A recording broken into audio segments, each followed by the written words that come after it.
And first at 11 on this Monday, as we wrap up day 27 of the government shutdown, we are inching closer to the longest closure in history.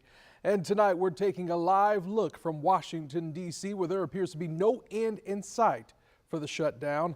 House Speaker Mike Johnson is defending his move to keep the House out of session, saying that Republican lawmakers are accomplishing critical work in their districts. And we have live team coverage for you tonight with how the shutdown is impacting all of us here at home. Our Christina Burgess is speaking with families who learned today that their school would be forced to close because of the government shutdown. But first, let's talk about this. Millions of families expected to lose SNAP benefits by the end of the week. Our Sydney Deshawn is speaking with Florida Representative Angie Nixon, who is calling for action tonight in Sydney. Money for the program expected to run out Saturday, November 1st. And now Nixon, she's calling for a state of emergency. Yeah, that's right, Anthony. With food banks across Florida seeing demand rise, State Representative Angie Nixon tells me she's asking Governor Ron DeSantis to release state funds to help families who are struggling to keep food on the table.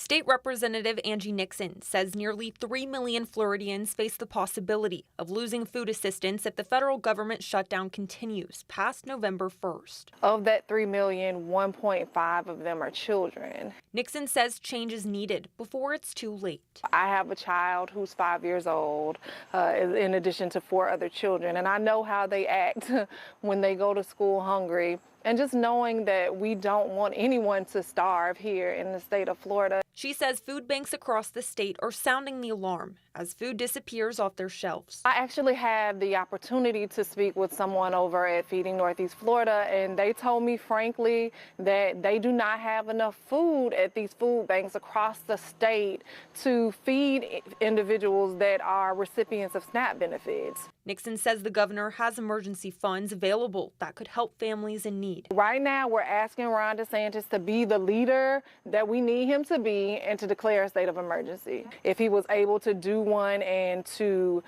throw up a raggedy tent city down in the Everglades, then this is something that he should definitely do. In a recent interview, United States Treasury Secretary Scott Bessent called for leaders to come together to reopen the government. We're starting to eat into muscle here. This is starting to affect travel. It's starting to affect the economy. And, this is quixotic. I don't know what the purpose is. I'm not sure they do. Nixon urging the community to pressure state leaders and has launched a petition asking the governor to step in before food benefits run out. At the end of the day, these are children that we're talking about. These are families that are struggling that we're talking about. And he definitely needs to do the right thing. Now, I did reach out to the governor's office tonight for comment, and I have not heard back yet, but we'll be sure to keep you updated as more information comes in. Back to you, Anthony. All right, Sydney Deshawn, thank you. And here's one of the food giveaways happening for families in need. Tomorrow, active duty military families can get fresh food from the NAS Jack's Food Pharmacy event. It's happening from 10 until noon at Fleet Reserve Association 91. That's on Collins Road. Families, you will need a valid military ID. This is just one of many food banks across the First Coast.